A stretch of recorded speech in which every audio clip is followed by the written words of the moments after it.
Tsunami, tanda-tanda dan prosesnya. Pada Desember, 2 bencana tsunami melanda Indonesia. Tsunami terjadi di Aceh pada Desember 2004 dan di Banten pada Desember 2018. Ribuan orang tewas akibat bencana itu. Meski sering mendengar, pahamkah Anda bagaimana tsunami bisa terjadi? Apa sebenarnya tsunami itu, serta apa saja tanda-tandanya? Menurut Kamus Besar Bahasa Indonesia, tsunami adalah gelombang laut dahsyat atau gelombang pasang yang terjadi karena gempa bumi atau letusan gunung api di dasar laut. Tsunami berasal dari bahasa Jepang yang artinya gelombang pelabuhan. Bencana ini mempunyai nama Jepang karena Jepang menjadi negara yang paling sering terdampak tsunami. Dilansir dari kompas.com, Perekayasa Bidang Kelautan Balai Teknologi Infrastruktur Pelabuhan dan Dinamika Pantai dari Badan Pengkajian dan Penerapan Teknologi Widyokongko menjelaskan tsunami ialah bencana alam yang paling mungkin terjadi di daerah yang memiliki lempeng benua dan lempeng samudra. Indonesia dikelilingi oleh 3 lempeng tektonik yang terus bergerak, yakni lempeng Indo-Australia, lempeng Eurasia, dan lempeng Pasifik.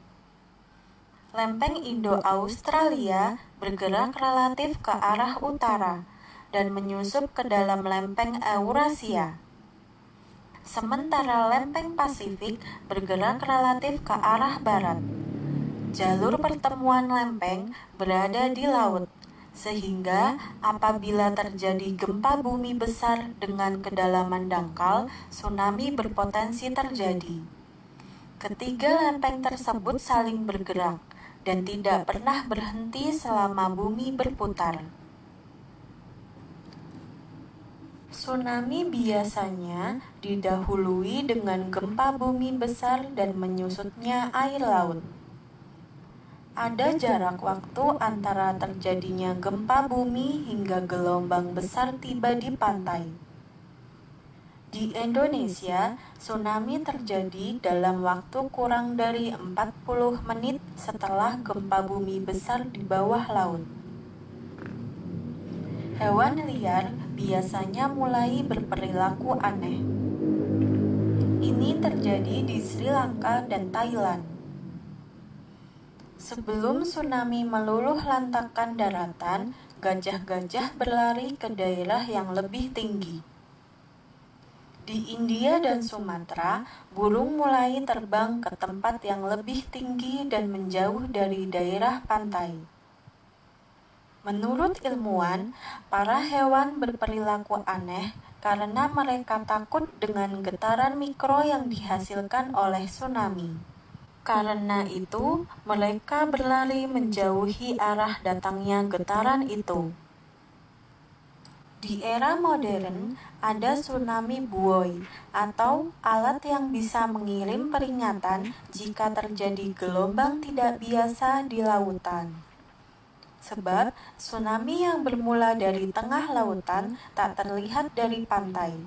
Di laut dalam, tsunami juga tak terlihat tinggi sama sekali. Ketinggian gelombang hanya sekitar 30 hingga 60 cm atau 1 hingga 2 kaki. Jadi, jika terjadi gempa, hindari area pantai. Pergilah ke tempat yang lebih tinggi kendati belum ada peringatan dini tsunami. Dilansir dari Ensiklopedia Britannica tahun 2015, tsunami bisa mencapai jarak yang jauh. Setelah gempa atau letusan gunung berapi, gelombang beberapa kali akan menyebar di permukaan laut. Tsunami mempunyai panjang gelombang yang jauh lebih panjang dan jarak antar gelombang yang lebih lama dari ombak biasa. Di laut dalam, tsunami bisa melaju hingga 800 km per jam. Semakin dalam perairan, semakin cepat gelombangnya.